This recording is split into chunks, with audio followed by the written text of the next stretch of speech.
Aksi kekerasan di Bali Utara semakin memprihatinkan.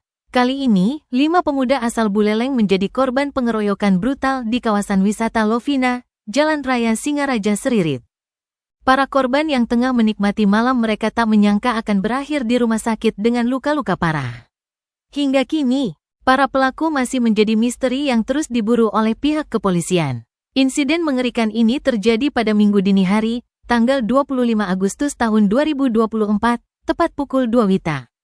Kelima korban diketahui merupakan pemuda asal desa Panji Anom, Sukasada, Buleleng.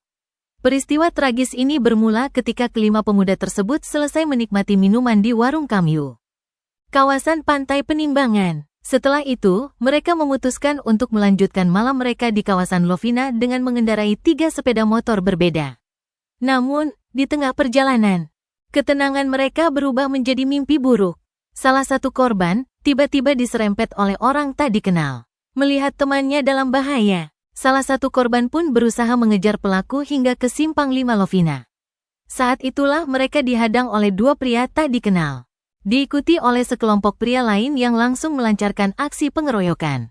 Rekaman CCTV yang kini beredar luas menunjukkan detik-detik menegangkan saat salah satu pemuda dikejar, dipukul bertubi-tubi, dan dikeroyok secara brutal oleh sekelompok pelaku yang muncul tiba-tiba. Warga yang kebetulan berada di lokasi akhirnya berkumpul dan berusaha melerai aksi kekerasan tersebut. Akibat pengeroyokan ini, kelima korban mengalami luka-luka yang cukup serius. Kasih Humas Polres Buleleng, AKP Gede Dharma Diatmika, saat dikonfirmasi, membenarkan adanya aksi pengeroyokan ini. Kejadian ini menambah daftar panjang kekerasan jalanan di Singaraja, dan kini masyarakat Buleleng menanti hasil penyelidikan untuk mengungkap siapa dalang di balik teror brutal ini.